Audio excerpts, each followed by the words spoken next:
तापडे सरांना विनंती करतो की त्यांनी सेशन सुरू करावे.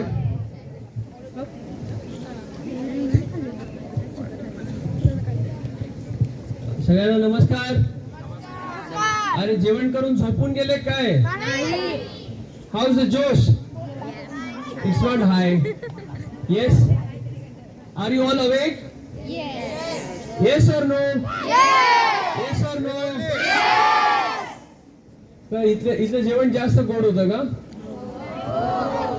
कल मास्तर पण गोड आहेत सगळे. So good afternoon everyone. We are going to today briefly discuss about brain. Last year we had discussed about heart and lungs. तर कुठल्या भाषेत बोललं पाहिजे? मराठी, हिंदी, इंग्लिश, कन्नड तर आम्हाला येत नाही.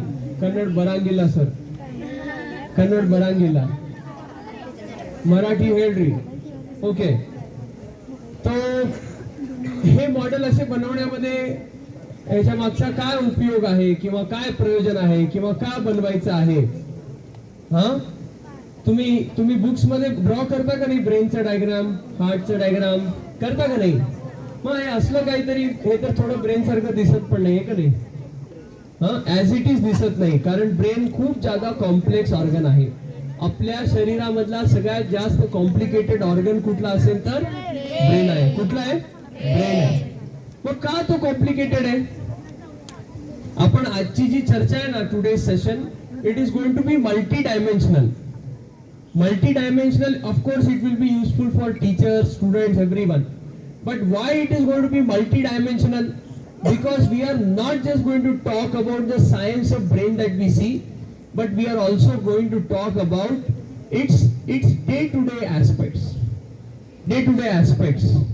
म्हणजे दैनंदिन जीवनचर्यामध्ये आपण जेव्हा काम करतो, सकाळी उठल्यापासून ते जे काही आपला सगळं व्यवहार करतो, त्याच्यामध्ये आपल्या बुद्धीची भूमिका कशी आहे, कुठल्या स्तरावरती आपला मेंदू कुठल्या स्तरावरती कसा काम करतो, कसं केलं पाहिजे आपण, या सगळ्यावरती आपण चर्चा करणार आहोत.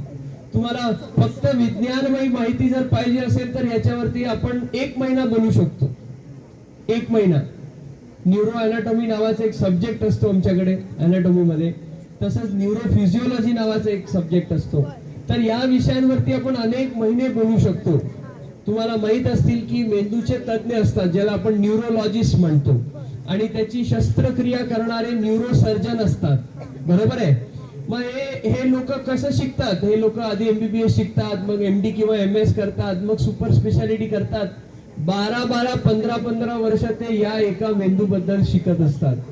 त्यामुळे याच्यावरती बोलणं हे अनंत बोलणं आहे. जे दिसतंय त्याच्यावरती तर बोलणं अनंत आहे, पण जे नाही दिसत आहे याच्या मागे, त्याच्यावरती चर्चा ही जादा महत्वाची आहे.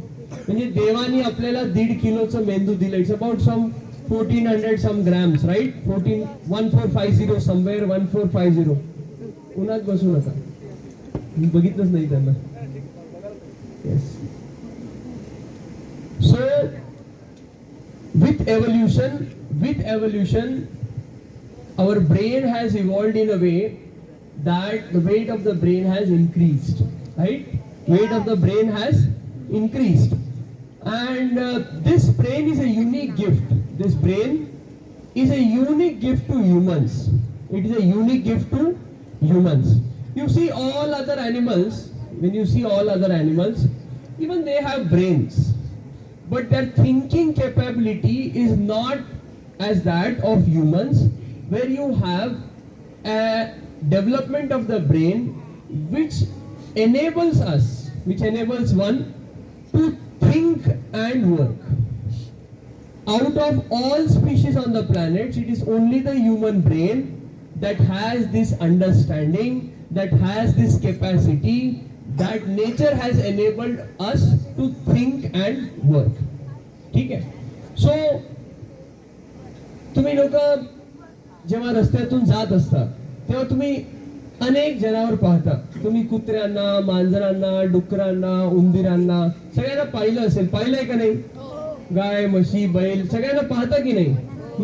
मग त्यांना पण ते पण चालतात. जसं आपण 2 पायावर चालतो तसे 4 पायावर चालतात. किंवा तुम्ही माकडाला पाहिलं तर ते कॉम्बिनेशन आहे ना, It's kind of, it is not actually a connecting link. It is not actually a connecting link. Connecting link ची सायन्सची डेफिनेशन वेगळी आहे. पण एक प्रकारचं म्हणजे ते दोन पावलावर चालू पण शकतात, माणसासारखं हाताने थोडं खात असतात. तर फ्रॉम ॲनिमल्स टू ह्युमन्स या इव्होल्युशनला जर का तुम्ही पाहिलं तर ते काइंड ऑफ असे मिक्स हॅबिटॅट वाले बीइंग्स आहेत, मिक्स हॅबिटॅट वाले. मग या सगळ्यामध्ये काय, ते पण खातात, ते पण झोपतात, हा, ते पण त्यांच्या भाषेत बोलतात. तुम्हाला माकडांची भाषा माहित आहे का? हा, माकडच आहे ना तुम्ही पण. प्रत्येक जनावराची त्याची भाषा असते. Even plants have feelings. There are so many research articles on these. So if the plants which are positioned in one place are having feelings, definitely animals do have, and we can sense them in our way. Limbic system, they are also having amygdala, they are also having all these parts. But the मूळ discussion आपला काय आहे की ह्या सगळ्यांमध्ये पण हे आहे काय, त्यांची भाषा आहे, त्यांच्या बोलण्याची समज आहे. हा, ते कसं चालतात, कसं करतात. खड्डा आला की ते काय उडी टाकतं का, विहिरीत उडी टाकतं का, कुत्रं माकड बघितलं का? माणसं टाकतात ना, माणसं टाकतात की विहिरीत उडी टाकत की नाही? इथे हँगिंगचे मॉडेल बनवलेत ना दोघा तिघांनी. हा, हँगिंग सेन्सर्सचे मॉडेल बनवलेत. कोण आहे ते विद्यार्थी? हात वर करा. Very good. का बनवले तुम्ही? का माणसं लटकून मरायला लागलेत. बरोबर आहे का नाही? बरोबर आहेत का नाही? मग have you seen any animal committing suicide so फार? Have you heard any animal committing suicide? No. So tell me, if our human brain is more evolved than animals, is it worthy that we commit suicide when animals are not doing so? Yes? So this is the functional or the social aspect of what I want to discuss from brain. माहिती मी तुम्हाला खूप सांगू शकतो, ती तुम्हाला एका क्लिकवर ChatGPT वर जेवढ्या शब्दांमध्ये पाहिजे तेवढ्या शब्दांमध्ये भेटू शकते. You can get anatomy, you can get physiology, you can get all the details of neurotransmitters. In the era of 21st century, if we are going to discuss about information, no one else would be as foolish as us. And so what is required in this 21st century is we discuss about the abstractness of any subject. त्या गोष्टीच्या मागे, चर्चा करण्याच्या मागे काय औचित्य आहे, आपल्याला काय साध्य करायचं आहे. What we want to get into practical sense is the most important thing of discussion for any topic. And so when it comes to brain, I feel when our brain is so evolved as compared to any other animal, when we are thoughtfully so provoked, evolved, then we must think on whatever we are doing in day-to-day life. Right? Are you getting me? So the branches of neuroanatomy, neurophysiology, neurosurgery, psychiatry and psychology, they all come together and deal with brain, and these combination, a common man combination of all these is what we are going to try to discuss in brief today. Okay, ready for this? Ready for this?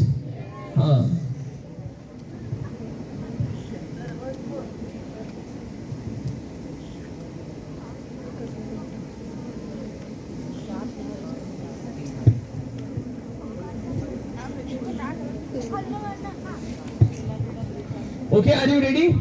So let me first tell you some facts, simple basic facts about the brain. As a 10th class student, as a 12th class student, as a graduating student, what we learn about brain is, yes, brain is this structure, a soft tissue structure. It is covered by meninges, it is covered by a bony skull. Yes?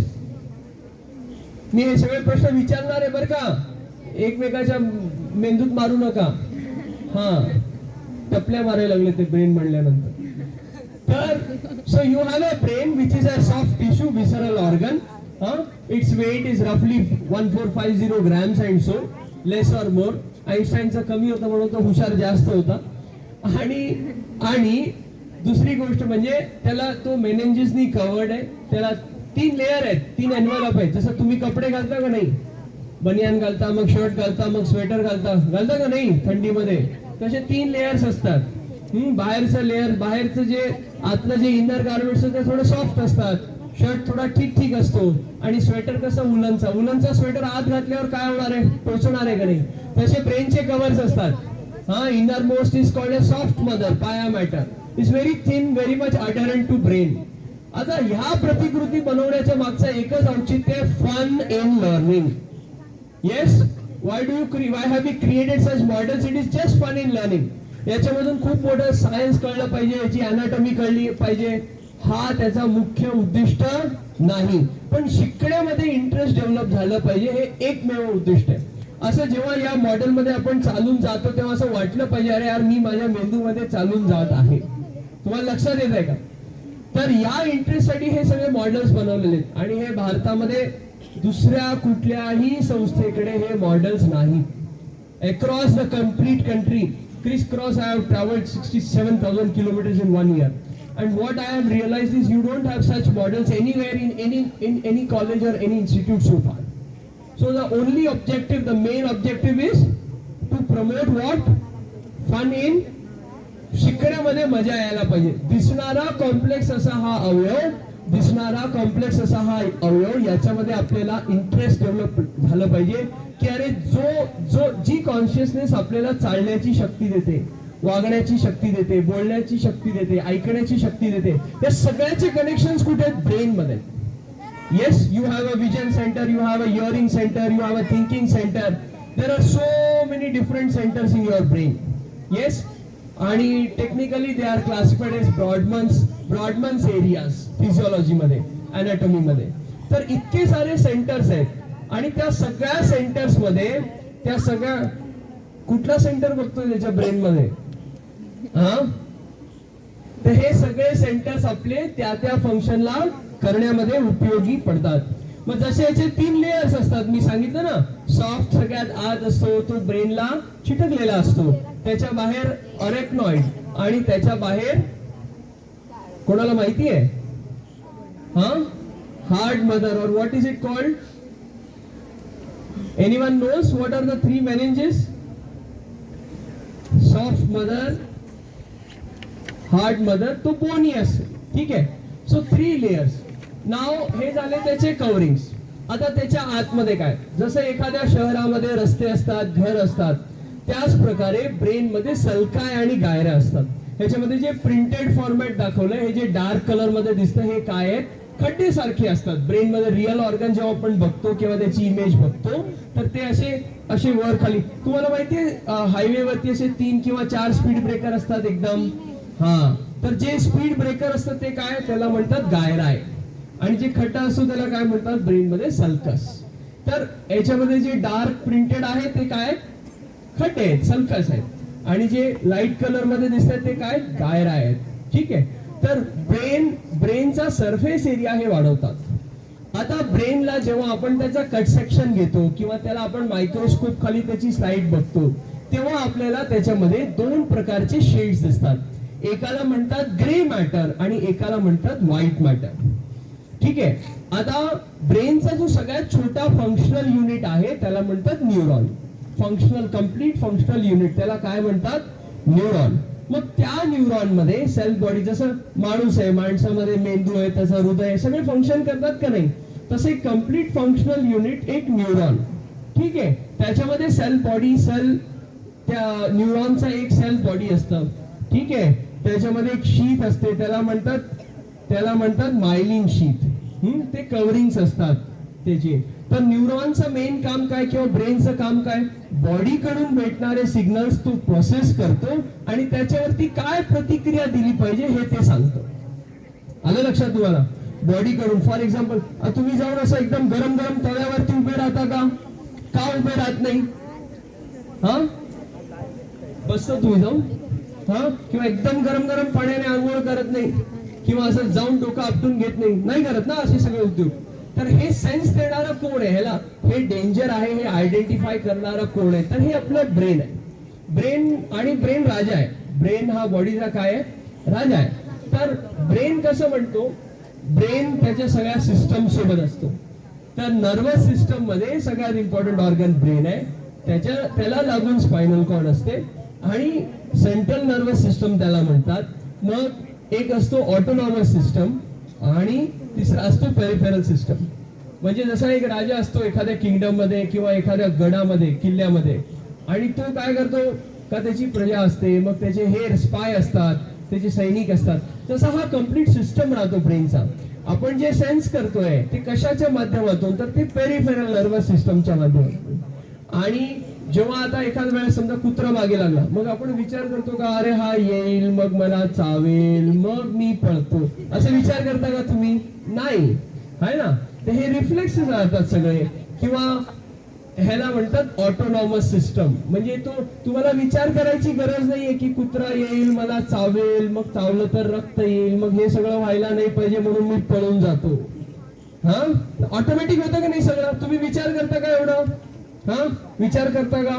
नाही करत ना. मग ह्याला म्हणतात autonomous nervous system. आणि आता हे sir आले तर सर बाबा सर खूप स्ट्रिक्ट आहेत, मग मी सज्जन राहायला पाहिजे, असं वागायला पाहिजे. हे जे वागणं आहे ज्याला तुम्ही विचार करता, हे ब्रेनचं फंक्शनल एरियाज पैकीचं मेन फंक्शन आहे.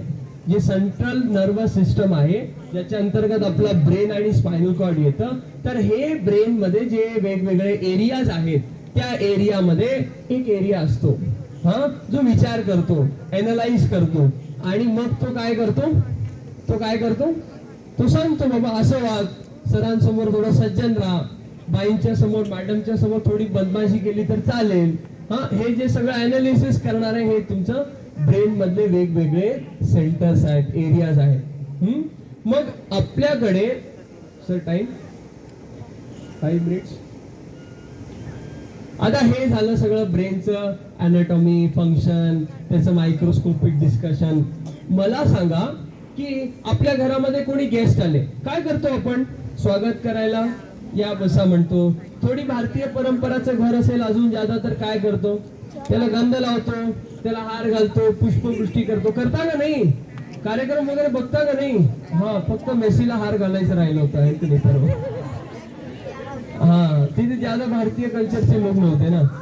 तर मग आपल्याकडे जे गंध लावायची परंपरा आहे, it is you are what you are paying respect to your brain. Have you heard the terminology brain death? Yes. You know what is brain death? What is brain death? Brain death म्हणजे काय राहतं की death, आपण death जेव्हा declare करतो, एखादा माणूस संपला, या शरीराने एखादा माणूस संपला, हे जेव्हा आपल्याला सांगायचं असतं तेव्हा आपण काय बघतो? त्याचं प्युपिलचं रिॲक्शन बघतो. हा, त्याच्यानंतर आपण काय करतो? त्याची हार्टबीट चालू आहे का नाही. हे डेथ डिक्लेअर करण्याचे पॅरामीटर्स असतात, बरोबर आहे. फॉरेन्सिक मध्ये याचा डिटेल अभ्यास आहे किंवा कुठलाही मेडिकल ऑफिसर याला माहित असतं की बाबा तो हार्टबीट करताय का नाही, त्याचे श्वासोश्वास चालू आहे का नाही, आणि त्याचे प्युपिल्स रिॲक्ट करत आहेत का नाही. हा, हे 3 इम्पॉर्टंट आणि कॉमन साईन्स आहे जे तुम्ही चेक करता. त्याचा पल्स चेक करता, म्हणजे हार्टबीट चेक करता, पल्स चेक करता, हे सगळं चेक करता. मग ब्रेन डेथ मध्ये काय होतं की बाकी सगळं चालू राहतं पण ते प्युपिल्स रिॲक्ट करत नाहीयेत. आणि अशा स्थितीमध्ये जेव्हा रोड ट्रॅफिक ऍक्सिडेंट झाला आणि आता कळतंय की आता हे काय जास्त कितीही याला व्हेंटिलेटरवर ठेवलं, काही सपोर्ट दिलं तर हा काय जगणार नाहीये. मग त्याचे वेगवेगळे पॅरामीटर्स असतात आणि अशा त्या व्यक्तीचे ऑर्गन्स आपण ऑर्गन ट्रान्सप्लांट साठी यूज करतो. ठीक आहे, म्हणजे सांगण्याचा हेतू काय आहे की ब्रेन डेथ जर झाला माणूस तर त्या माणसासाठी त्याचा शरीराचा काहीही उपयोग नाही. म्हणजे जसं एखाद्या परिवाराचा आधारस्तंभ व्यक्ती असतो का नाही, आई असेल, वडील असतील, आधारस्तंभ व्यक्तिमत्व गेलं तर ते परिवार ढासळतं, कोसळतं, विल्हेवाट होऊन जातं. तशाच प्रकारे ब्रेन जर का तुमचा डेथ झाला तर सगळं चालू असून सुद्धा काहीही उपयोग नाही. त्याला ब्रेन डेथ आपण डिक्लेअर करतो. मग त्याच्यासाठी त्याच्या अवयवांचा उपयोग नाही तर आपण काय करतो? सामान्य माणसाला ज्याला त्याची गरज आहे, एखाद्याला लिव्हरची आवश्यकता आहे, एखाद्याला हार्टची आवश्यकता आहे, एखाद्याला इंटेस्टाइन्सची आवश्यकता आहे, ज्या ऑर्गनची लंग्सची आवश्यकता आहे, किडनीजची आवश्यकता आहे, तर आपल्याकडे अवयवदान म्हणजे ऑर्गन डोनेशन हे शास्त्रसंमत पण आहे. ठीक आहे, तर त्याचा की बाबा ह्या माणसाला तर उपयोग नाही कारण याचा ब्रेन डेथ झालाय, पण दुसऱ्याला याचा उपयोग होईल म्हणून काय करतात? ऑर्गन डोनेशन करतात. पण सांगण्याचं तात्पर्य काय? ब्रेन हा बॉस आहे आणि त्या बॉसची पूजा करत तुम्ही जाता का? सगळ्याची पूजा घरात जे मोठे असतात त्याच्यात पण जे सगळ्यात मोठे आजी आहेत, आजोबा आहेत, त्यांना तुम्ही खास नमस्कार करता. किंवा जसं एखाद्या राजवाड्यामध्ये राजाला विशेष नमस्कार असतो, ज्या मंत्रीला पण रिस्पेक्ट असते म्हणजे इथे पंतप्रधान उभे राहिले, इथे मुख्यमंत्री उभे राहिले आणि इथे तुमचे सोलापूरचे कलेक्टर उभे राहिले. सगळ्यात जास्त रिस्पेक्ट तुम्ही कोणाला देणार? पंतप्रधानाला देणार. तशा प्रकारे आपल्या बॉडीचा पंतप्रधान कोण आहे? आपला ब्रेन आहे. त्यामुळे आपल्याकडे गंध लावायची पद्धत. This is to pay respect to the brain. Whether you are respecting yourself, your brain, your body, हा जो सगळा अस्तित्व आहे तुमचा जगण्याचा, that is because of your brain. So whether you pay respect to it is by, मुली टिकली लावतात, मुलं गंध लावतात. So this is our cultural and educational और scientific connection. Okay, it's very meaningful. It's not असं उगं भारी एक कोण असं लावतंय, कोण असं लावतंय, ते स्टाईल साठी लावत नाही. त्याच्या मागचा हा विज्ञान आहे. म्हणजे जे मी तुम्हाला म्हटलं ना, मल्टी डायमेन्शनल आपण चर्चा करणार आहे, तर ते याच्यामधला एक ऍस्पेक्ट. दुसरा ऍस्पेक्ट आपण जाता जाता सुसाईडला टच केलं होतं. मला सांगा, जनावरांना ज्यांची बुद्धी, ज्यांचा मेंदू इतका विकसित नाहीये, it's not that developed as that of humans, steel they don't commit suicide, steel they don't have tantrums. मला हेच पाहिजे, मला तेच पाहिजे. कुठल्या कुत्र्याला, मांजराला भांडताना बघितलं का त्याच्या आई बाबासोबत?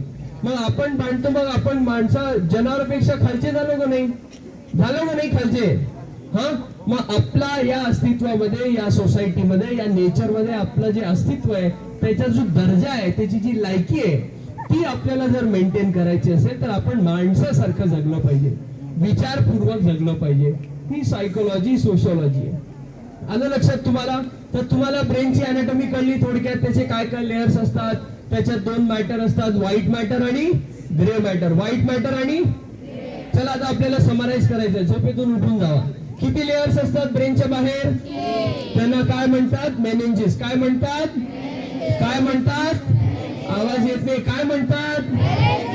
मग ब्रेनला कट सेक्शन केलं तर किती मॅटर दिसतात? काय काय असतात? व्हाईट आणि ग्रे, ग्रे आणि व्हाईट. ठीक आहे. त्याच्यानंतर ब्रेनचा सगळ्यात छोटा फंक्शनल युनिट, त्याचं काय नाव आहे? न्यूरॉन. काय नाव आहे? काय नाव आहे? Very good. आणि त्याचं काम काय आहे? बॉडी मधून सिग्नल घेणे, प्रोसेस करणे आणि परत पाठवून देणे. बरोबर आहे ना? गरम तव्यावर हात ठेवल्यावर उचलण्याची अक्कल येते का नाही? का पोळल्यानंतरच अक्कल येते? So that is all done by brain and its reflexes, spinal cord and its reflexes. Okay. तर अशा प्रकारे ब्रेनचं वर्किंग आहे, ब्रेनची अॅनाटॉमी आहे. त्याच्यात खड्डे असतात आणि एलिव्हेशन्स असतात. त्याला आपण काय म्हणतो? सलकाय आणि गायराय. काय म्हणतो? सलकाय आणि गायराय. तर अशी ब्रेनची अॅनाटॉमी आणि फिजिओलॉजी. ब्रेन मध्ये खूप सारे काय असतात? पॉइंट्स असतात, सेक्शन्स असतात, एरियाज असतात. प्रत्येक पाहण्यासाठी वेगळा भाग असतो, ऐकण्यासाठी वेगळा भाग असतो, बोलण्यासाठी वेगळा भाग असतो आणि सगळ्याला प्रोसेस करणारं रिले सेंटर असतं. त्याला थॅलॅमस म्हणतात. काय म्हणतात? त्याला काय म्हणतात? काय म्हणतात? थॅलॅमस. जसं एखादं जंक्शन असतं ना, मुंबईवरून गाडी सुटली, चेन्नईला चालली, मध्ये रिले कुठे केला? सोलापुरात. तसं थॅलॅमस असतं, प्रोसेस करतं. तर ब्रेन बद्दल जाणून घेण्यासाठी अनेक महिने कमी पडू शकतात. तुम्हाला इंटरेस्ट असेल तर तुमचं स्वागत आहे. कधी पण माझ्याकडे या, तुम्हाला नक्कीच गाईड करेल. ठीक आहे. लक्षात आलं? लक्षात आलं? ब्रेनचं अॅनाटॉमी हो की नाही एवढं सांगा फक्त. थोडं अॅनाटॉमी लक्षात आलं? थोडं कसं काम करतं ते लक्षात आलं? आलं लक्षात? ब्रेन काय बॉडीचं किंग आहे ना? लक्षात आलं? Okay, thank you. I am thankful to Unique English Medium High School and the organizers of Vigyan Pradarshan for allowing me and giving me this platform to share my views with the young budding students of science. And special thanks to all the directors of the board, Tiwari Madam, Vajpayee Madam, and coordinator Ashwini Madam. Thank you for your patient listening.